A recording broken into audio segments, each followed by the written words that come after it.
seat, I will be forced to name and make very strong comments.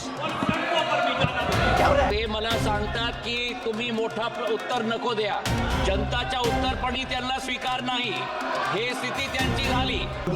बहुत हो गई, बहुत आ गई। 2 मिनट अध्यक्ष महोदय, बहुत आ गई। बहुत, अरे अभी बहुत किए हम लोग, जनता है, इतना अचीवमेंट कैसे गिनवाएंगे? हो गई। किसानों के मुद्दे पर जगदीप धनखड़ और राज्यसभा में विपक्षी सांसदों की नारेबाजी के बीच उपसभापति खड़े होकर विपक्षी सांसदों पर बिफर पड़े। दोस्तों, न सिर्फ बिफरे यानी गुस्सा हुए, बल्कि ये तक कह डाला कि किसानों पर मगरमच्छ के आंसू मत बहाइए। संसद में पहली बार देश की अलग अलग भाषाओं की खूबसूरती संवाद के माध्यम से नजर आई। एक तरफ जहां केंद्रीय मंत्री ज्योतिरादित्य सिंधिया ने बीएसएनएल को लेकर सवाल पूछा गया तो मराठी भाषा में ही बोलना शुरू कर दिया, तो वहीं दूसरी तरफ रवि किशन को अपनी बात कंक्लूड करने के लिए कहा, यानी खत्म करने के लिए कहा, तो रवि किशन ने पीठासीन जगदम्बिका पाल को भोजपुरी में जवाब दिया कि इतनी उपलब्धियां हैं साहब, गिनाऊंगा कैसे, आपको कम से कम 1-2 घंटे का वक्त तो देना पड़ेगा। लोकसभा के बाद राज्यसभा में विदेश मंत्री एस जयशंकर ने भारत और चीन के मुद्दे पर बात की, तो वहीं दूसरी तरफ हेमा मालिनी ने कहा कि बांग्लादेश में हिंदुओं पर हो रहे अत्याचार से भारत आहत है। लोकसभा में स्पीकर ओम बिरला ने यह कह दिया कि विपक्षी सांसद संसद परिसर में विरोध न करें, महिलाओं को दिक्कत का सामना करना पड़ता है। यानी संसद के 7वें दिन भी मुद्दों की कतार लंबी है। कोशिश करेंगे कि जितने भी मुद्दे अभी आपको बताए हैं दोस्तों, उन सभी मुद्दों पर प्रकाश डाला जा सके। नमस्कार, मेरा नाम है जयंती झा और आप देख रहे हैं एमबी लाइव की पेशकश संसद खबरिया।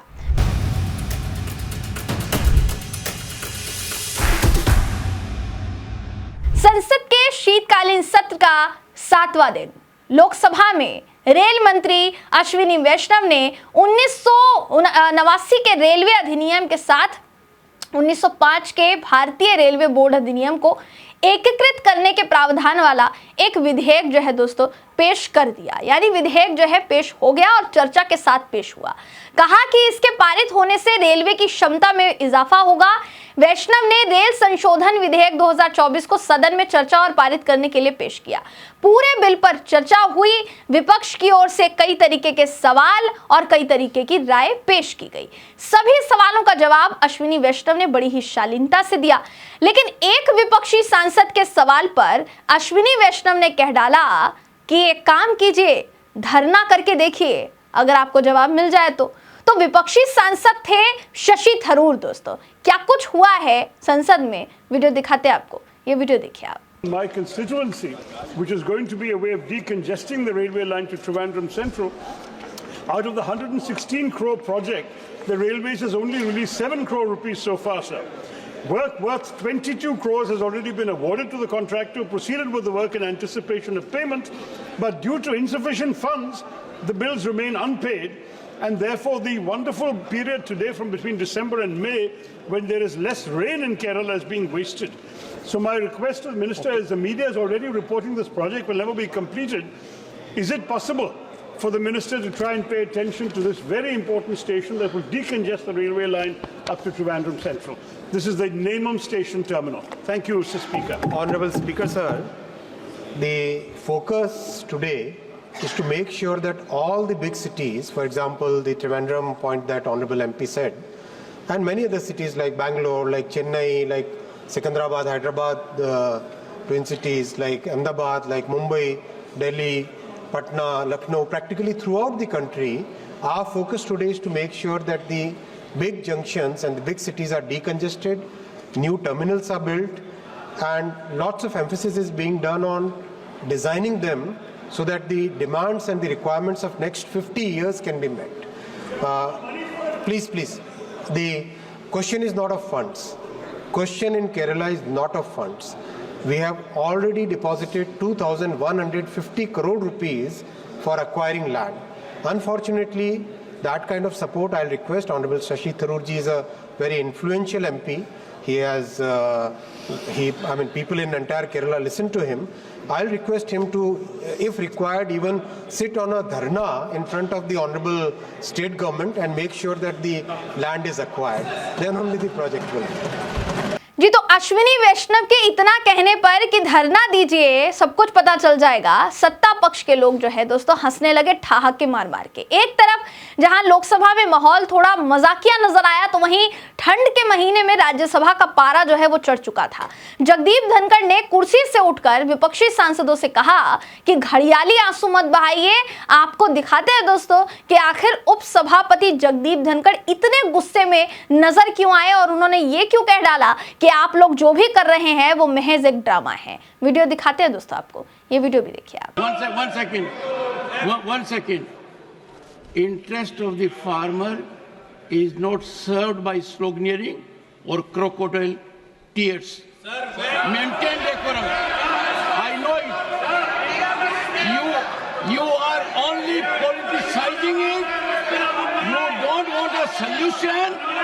No, you don't want it. Nothing is going on at all. Kisan is your last priority. Kisan is. One second. Listen to me. One second. Please. One second. Can you hear me? One second. क्या हो रहा है? Take your seat. Please go to your seat. I'll tell you right now. What is this? Please take your seat. I will be forced to name and make very strong comments. क्या हो रहा है? ये drama कर रहे हो? Drama, nothing else but drama. I don't want drama. No. PT Usha. I want to express my gratitude to the various ministries, public sector undertakings. जी तो जगदीप धनखड़ ने विपक्षी सांसदों से कहा कि इससे पहले मेरे पास इतने नोटिस आए लेकिन एक में भी आप जो विरोध कर रहे किसानों को लेकर, किसानों की समस्या पर एक भी नोटिस नहीं था, इसलिए ड्रामा मत कीजिए आप लोग। आपकी जानकारी के लिए बताना चाहूंगी दोस्तों कि ये वही जगदीप धनखड़ जी हैं जिनका बयान काफी वायरल है, कुछ समय पहले वायरल हुआ, जिसके मुताबिक उन्होंने किसानों को लेकर एक कार्यक्रम में कृषि मंत्री शिवराज सिंह चौहान की ओर इशारा करते हुए साफ तौर पर यह कहा कि कृषि मंत्री जी आपका एक एक पल भारी है, मेरा आपसे आग्रह है और भारत के संविधान के तहत दूसरे पद पर विराजमान व्यक्ति आपसे अनुरोध कर रहा है, यानी मैं आपसे अनुरोध कर रहा हूं कि कृपया करके मुझे ये बताइए कि किसान से आपने वादा क्या किया था और जो वादा आपने किया था वो क्यों नहीं निभाया गया। वादा निभाने के लिए हम कर क्या रहे हैं? बीते साल भी आंदोलन कर रहे थे किसान, इस साल भी आंदोलन कर रहे हैं किसान, काल चक्र घूम रहा है, हम कुछ नहीं कर रहे हैं, ये कहते हुए नजर आए जगदीप धनखड़। अब वही जगदीप धनखड़ साहब संसद में विपक्ष के सांसदों को किसानों के लिए लगाए जाने वाले नारों पर कहते नजर आए कि आप लोग ड्रामा कर रहे हैं और आप लोग नाटक कर रहे हैं। किसान से जुड़े गंभीर मुद्दे पर एक तरफ जहां बात हो रही थी दोस्तों, तो वहीं दूसरी तरफ संसद में चौंकाने वाली तस्वीर सामने आई जब भोजपुरी और मराठी भाषा दोनों में चर्चा हुई। और कैसे, ये भी आपको जरा दिखा देते हैं, दोनों वीडियोस देखिए आप। अध्यक्ष महोदय कृपया समाप्त करें। भैया इतना उपलब्धि और थोड़ा टाइम लगी, हो गए बहुत हुआ है। हो गए, बहुत आ गए। 2 मिनट अध्यक्ष महोदय, बहुत आ गए, बहुत। अरे अभी बहुत किए हम लोग, जनता है बात। इतना अचीवमेंट कैसे गिनवाएंगे? हो गए 2-3 घंटा था हमके। अच्छा, कृपया संक्षिप्त करें। अरे इतना काम कैसे सरकार के लिए तो बोले के पड़ी, गागर में सागर भर देगा नाही हो। कर्मचाऱ्यांचा अध्यक्ष मानधन महोदय, नाही आहे। महाराष्ट्राची जनताचा निर्णय तो झाला यांच्याजवळ, आता निवडणुकीमध्ये त्यांचा निर्णय झाला यांच्याजवळ आणि त्याच्यानंतर आता ते मला सांगतात की तुम्ही मोठा उत्तर नको द्या, जनताच्या उत्तरपणी त्यांना स्वीकार नाही, हे स्थिती त्यांची झाली। आता प्रश्न झाला की BSNLचे मोबाईलचे उपभोक्ता, मी त्यांना सांगतो की हे वर्षामध्ये एप्रिलचा माह तर नोव्हेंबरच्या माहामध्ये 90 लाख उपभोक्ताची बढोतरी BSNLची झाली। 8 करोड 80 लाख आमचे उपभोक्ता होते, आता आमचे 9 करोड 70 लाख उपभोक्ता झाले आणि BSNLची नवीन सर्व्हिस पद्धती BSNL ची 4G नेटवर्क 1 लाख BTS देशामध्ये मईच्या महामध्ये आमच्या संपूर्ण होणार, हे मी आपणला विश्वास देतो. आणि त्याच्यामध्ये सबसे ज्यादा आमचा महाराष्ट्रामध्ये 2500 BTS 4G चा येणार. जी, तो दो भाषाओं का मिश्रण और कहीं ना कहीं आप देखेंगे खूबसूरती जो है वो संसद में दिखाई दी है. एक तरफ गोरखपुर से सांसद रवि किशन ने कहीं ना कहीं कहे दोस्तों गर्दा उड़ा दिया, तो वहीं दूसरी तरफ केंद्रीय मंत्री ज्योतिरादित्य सिंधिया ने मराठी में बात करके सबके होश उड़ा दी. क्योंकि सबको पता है ज्योतिरादित्य सिंधिया मध्य प्रदेश से आते हैं, उनकी जो भाषा है, जो बोली है वो मराठी नहीं है, फिर भी उन्होंने मराठी में बात की क्योंकि सामने से जो सवाल किया गया था वो एक मराठी भाषिक सांसद द्वारा किया गया था. वहीं एक तरफ एस जयशंकर ने राज्यसभा में भारत चीन मुद्दे पर बात की, तो वहीं दूसरी तरफ मथुरा से सांसद हेमा मालिनी ने लोकसभा में बांग्लादेश का मुद्दा उठा डाला. दोस्तों, बांग्लादेश से सीधा भगवान कृष्ण पर हेमा मालिनी पहुंची कैसे, आपको सुनाते हैं, सुने बिना जाइएगा मत, ये वीडियो भी देख लीजिए आप. I am a Krishna Bhakt myself and a devotee of ISKCON. Krishna हमारे हृदय में हैं और मैं उनकी पावन नगरी मथुरा की प्रतिनिधि हूं और इस सदन में हूं. हमारे पड़ोसी बांग्लादेश में जो हिंदुओं के साथ अत्याचार और मंदिरों पर हमले किए जा रहे हैं और कृष्ण भगवान की पूजा को रोका जा रहा है, आपने कह दिया वो बात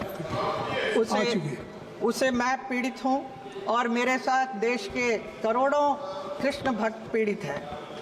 भगवान चैतन्य महाप्रभु का मूल स्थान है बांग्लादेश. उनके बिताए हुए बहुत सारे स्थान कृष्ण अभी मंदिर बन चुके हैं सदियों पहले से, इसीलिए वहाँ पर आप बांग्लादेश में बहुत सारे मंदिर देख सकते हैं. I have to complete it. Please give me time. Please, you must yes, complete. I am doing it. Because I have given you 1 minute. So you have already taken. Krishnadas जी जो हिंदुओं पर अत्याचार जो हो रहा है उसके विरोध शांतिपूर्ण प्रदर्शन का नेतृत्व कर रहे थे, उन पर राजद्रोह का आरोप लगाकर बांग्लादेश सरकार द्वारा गिरफ्तार कर लिया गया है और उन्हें जेल में भी डाल दिया गया है. रंगनाथ श्याम सुंदर दास और रुद्रपति केशव दास, इन दोनों डिवोटी ने जो चिन्मय दास जी को जेल में दवाई देने के लिए गए थे, उनको भी अरेस्ट करके उनके साथ भी अत्याचार किया. आपकी बात आ गई. इस बीच कई लोगों पर बांग्लादेश से भारत आने पर रोक लगा दी गई है. सैकिया जी, आपका भी इसी I have to finish it. Please let me say. ये हिंसा, अत्याचार और धर्म का ये अपमान किसी भी रूप में स्वीकार नहीं कर सकते हैं और हम चुप नहीं बैठ सकते हैं. ये विदेश नीति का विषय नहीं है, ये हमारी भावनाओं से जुड़ा है और कृष्ण भक्ति के भाव से जुड़ा है.